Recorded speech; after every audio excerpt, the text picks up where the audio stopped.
अस्सलाम वालेकुम। फुरकान साहब, जी फुरकान साहब बाहर इलाके में होती हैं, किधर होंगे? इलाके में होते हैं, वैसे परवानगी करते तो वापसी कब तक मुतवक्की है? वापसी कुछ कह नहीं सकते। तीन अफराद जो इसमें FIR में नामजद हुए हैं ना, उनमें एक आपका भी नाम है। तो आप हाजिर सर्विस पुलिस एहलकार हैं। मेरी बात सुन लेना प्यारे भाई, आपके बेशुमार मीडिया वाले जो है ना, वो मेरे बड़े अच्छे दोस्त हैं, ठीक है। बात वो है, एक आप कहें एक मैं कहूँ, ठीक है, लेकिन बात वो वैलिड होनी है और वो एक्सेप्ट नहीं है, इसकी लॉजिक होगी जिसका। अच्छा, मैं आपको अपने नंबर से कॉल कर रहा हूँ, इस पे आवाज़ बड़ी कम आ रही है।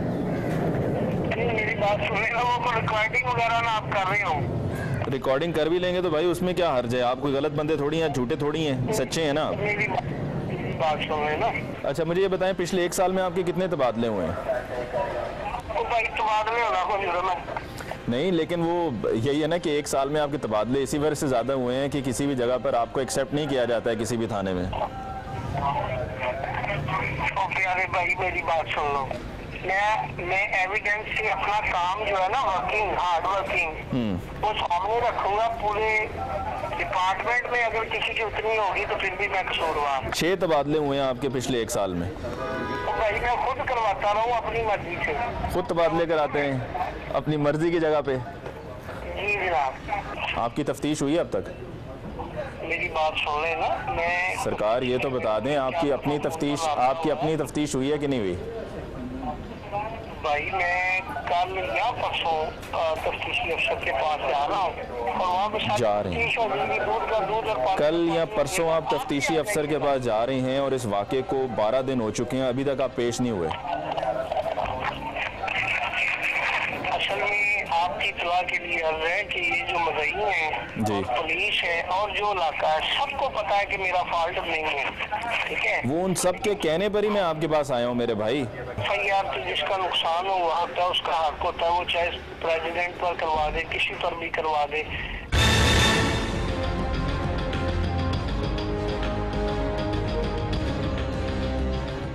नाज़रीन, आपने देखा कि हमने पुलिस चौकी नादराबाद पहुंचकर फुरकान से मुलाकात करने की कोशिश की, लेकिन फुरकान यहां चौकी पर मौजूद नहीं थे। इससे पहले क्या हुआ वो भी मैं आपको मुख्तसरन बता दूं कि जब हम इस चौकी का रास्ता मालूम कर रहे थे तो पुलिस चौकी नादराबाद की हमने गाड़ी रास्ते में देखी। उनसे हमने पूछा कि क्या आप हमें बता सकते हैं कि चौकी कहाँ है? तो उन्होंने हमसे ये सवाल पूछा कि खैरियत है। अब उनके चेहरे पर यह साफ हमें लिखा हुआ नज़र आ रहा था, ये नुमाया था कि उनको मालूम है कि एक टेलीविज़न चैनल की टीम हमारी चौकी का रास्ता क्यों मालूम कर रही है, कि उनके साथी फुरकान के हवाले से कोई तफ्तीश कर रहे हैं। जब हम यहाँ चौकी पर पहुँचे और यहाँ पहुँचकर हमारी पुलिस एहलकार से मुलाकात हुई जो ड्यूटी अफसर थे, तो उनके भी चेहरे से ये साफ नुमाया था कि उनको भी मालूम है कि हम यहाँ पर क्या करने आए हैं। फिर उन्होंने कहा जी वो अभी थाने से चौकी से बाहर गए हैं। उन्होंने उनको फ़ोन किया, फ़ोन पर बात की और उस गुफ्तगू के दौरान हमें लगा कि उन्होंने उनसे यही कहा है कि हाँ हूँ तो मैं इलाके में ही, लेकिन बहरहाल कौन आया है और किस लिए आया है मेरी फ़ोन पर ही बात करा दो। जब हमने उनसे फ़ोन पर बात की फुरकान से जो FIR में नामजद हैं, तो मैंने उनसे ये कहा कि भाई आप आ जाएं, आपसे मुलाकात कर लें। तो उनका अंदाज़ यही था कि जिस तरीके से मामले को वो ठंडा करने की कोशिश कर रहे हैं कि मेरे प्यारे भाई, मुझे ख़ुद बड़ा अफसोस है, बड़ा दुख है, बड़ा जुल्म हुआ जाहिद की फ़ैमिली के साथ और मैं इसमें बिल्कुल मुलव्वस नहीं हूँ और मैं भी तफ्तीश में ज़रूर शामिल हूँगा और 1-2 रोज़ में मैं तफ्तीशी के सामने भी शामिल हूँगा। तो मैंने उनसे ये कहा कि मैंने कहा अब तक आप तफ्तीशी के सामने 12 रोज़ हो चुके हैं, इस वाक़े को आप पेश नहीं हुए। उन्होंने कहा जी मेरे पास वो तमाम शवाहिद मौजूद हैं जिससे ये साबित होगा कि मैं इसमें मुलव्वस नहीं। मैंने उनसे फिर ये पूछा कि वो ऐसे क्या शवाहिद हैं, मुझे भी तो बताइए, जिस पर वो गोल मोल कर गए पूरी बात को। और मैंने उनसे कहा कि देखिए मैं नहीं चाहता कि मैं वन साइडेड ये स्टोरी पूरी चला दूं। तो उन्होंने कहा कि हाँ मेरे भी मीडिया में बहुत से जानने वाले हैं, तो खैर उनको उनकी वाकफियत, उनके जानने वाले मुबारक। और जहाँ तक हमारी बात है तो हमारा ये काम है कि हमने इस पूरे केस की तफ्तीश करनी है और हक़ाइक़ तक पहुँचना है। और अब नादराबाद चौकी से होते हुए हम बढ़ रहे हैं गाज़ियाबाद थाने की तरफ, क्योंकि गाज़ियाबाद थाना ही वो थाना है कि जहाँ पर इस केस की FIR दर्ज हुई है और वहीं पर वो तफ्तीशी मौजूद हैं कि जिनको इस पूरे केस की तफ्तीश करनी है और जो मुल्ज़िमान हैं उनको कानून के कटहरे में खड़ा करना है और उसके बाद ही उनको सज़ा होनी है। तो चलिए चलते हैं गाज़ियाबाद थाने।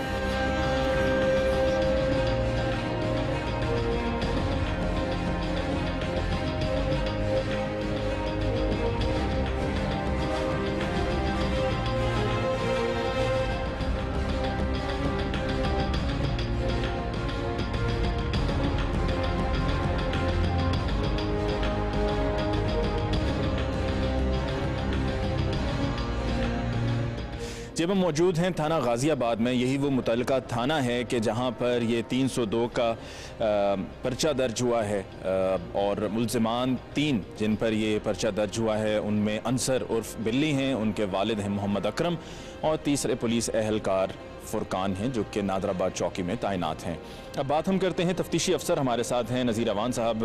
नज़ीर अवान साहब, इस पूरे केस की तफसील लेकिन आप इसकी इन्वेस्टिगेशन कर रहे हैं। पर्चा दर्ज हो गया जो कि ऑपरेशंस का काम था, उसके बाद फिर आपने तफ्तीश करनी थी। अब बताइए कि तफ्तीश कहाँ तक पहुँची है? इसमें इसका जो वालिद है मोहम्मद अकरम, उसको हमने गिरफ्तार किया हुआ है। दूसरी जो बात है ना बिल्ली की, असल इसमें मेन मुलज़िम जो है वो बिल्ली है। गोली उसने चलाई? गोली उसने चलाई है, मर्डर भी उसी ने किया है, वो अकेला ही आदमी था। ये बाकी जो लोग हैं वो 109 में है। ठीक है, मुझे बताएं कि अंसर उर्फ बिल्ली का क्या आपको इलाके से और इसके अलावा आपका मुतल्लिका थाना है, इससे पहले भी उनके खिलाफ कोई पर्चा दर्ज हुआ है, कोई शिकायत आप तक पहुंची?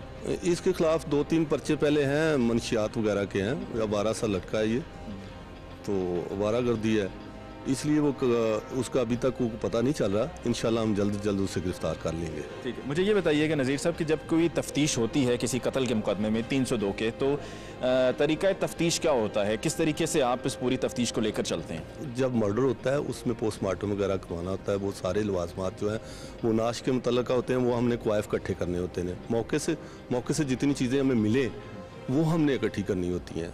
जैसे हमने इसके मौके से हमने खोल लिया, वो लेबॉर्ट्री में भेजा। ठीक है, आपने कहा खोल जो है वो अभी लेबॉर्ट्री में है? जी वो लेबॉर्ट्री। अगर खोल लेबॉर्ट्री में है तो फिर ये किस चीज़ का खोल है नज़ीर साहब? ये मुझे नहीं पता। बंदूक कौन सी इस्तेमाल हुई थी? 30 बोर का पिस्टल है। 30 बोर का? और उसमें गोली कौन सी डलती होगी? 30 बोर की है। 9mm की भी चलती है? नहीं, उसमें नहीं चलती। 9mm की नहीं चलती। ये कौन सी पिस्टल की है?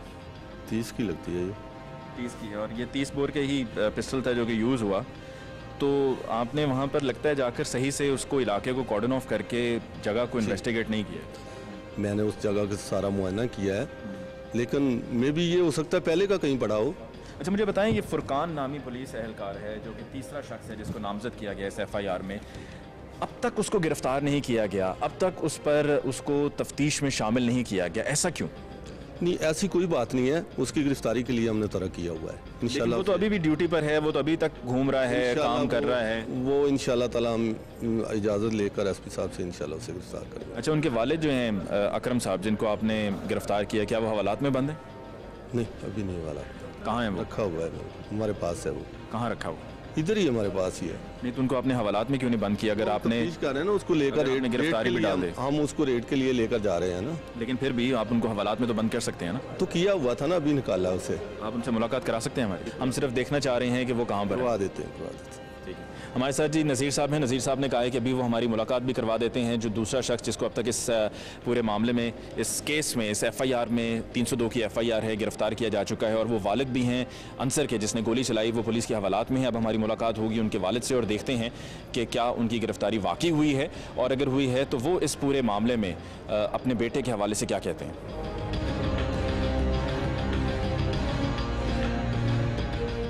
जी नाजरीन, तफ्तीशी अफसरान ने वादे के मुताबिक हमारे सामने ला खड़ा किया है मोहम्मद अकरम को। बात करते हैं मोहम्मद अकरम साहब से। मोहम्मद अकरम, आपको गिरफ्तार किया गया, आपको मालूम है किस लिए किया गया? ये इल्ज़ाम लगा कि तेरे बेटे ने कत्ल किया है। आपके सामने कत्ल किया? नहीं, मेरे सामने नहीं किया। आप कहाँ पर थे? मैं अब घर में था। घर के अंदर मौजूद थे, घर के बाहर थे? मेरी दुकान घर के अंदर ही है ना, तो मैं उधर था। दुकान पर थे आप? दुकान पर। क्या काम करते हैं आप? मेरा कबाड़ी का काम है। ठीक है, और इस ये वाक़या किस वक्त हुआ? ये वाक़या रात को 8-9 बजे का वाक़या है। ठीक है, और इस वाक़े से पहले आपका बेटा अंसर वहीं पे मौजूद था? नहीं, वो कहीं दूर ही रहता था। ठीक है, और जब ये वाक़या हुआ तो तब तो आपने अंसर को देखा होगा ना?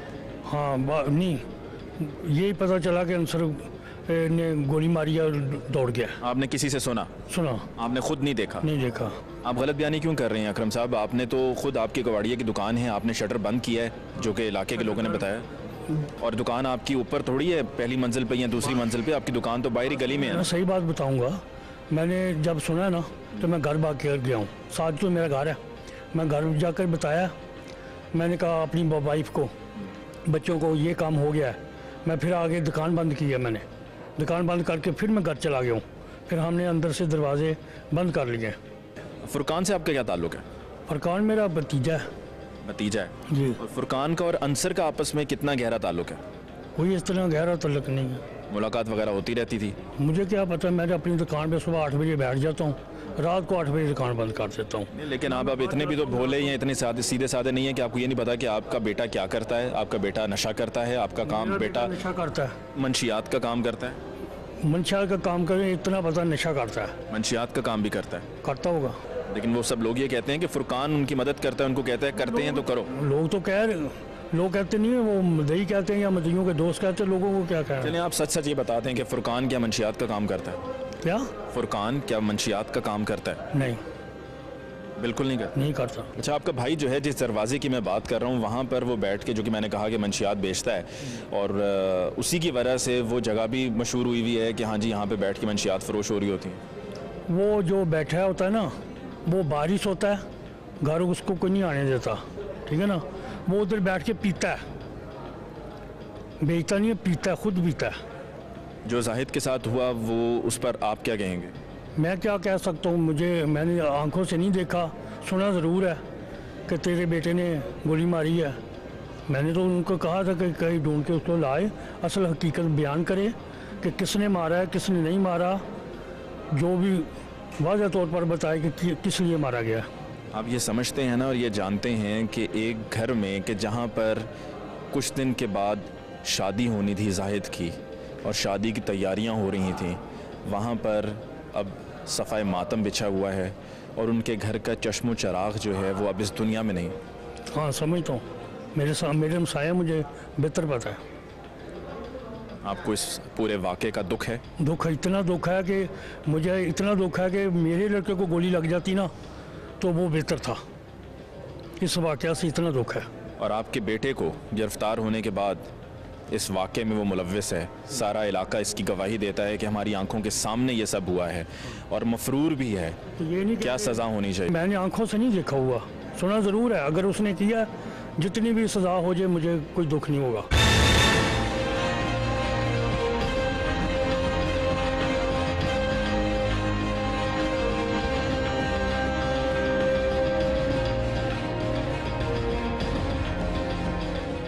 नाज़रीन, आज के प्रोग्राम में हमने आपकी खिदमत में एक ऐसी दुख भरी कहानी पेश की जो अल्फाज में बयान नहीं की जा सकती।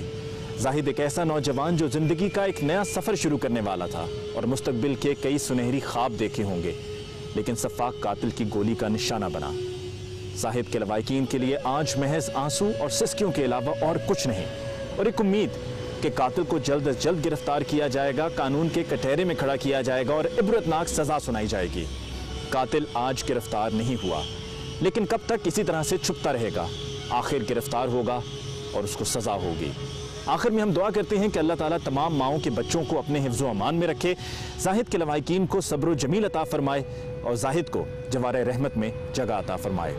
मुझे अली मुमताज़ को प्रोग्राम हम लोग से दीजिए इजाज़त। इंशाअल्लाह आपकी खिदमत में फिर हाजिर होंगे। अल्लाह निगहबान।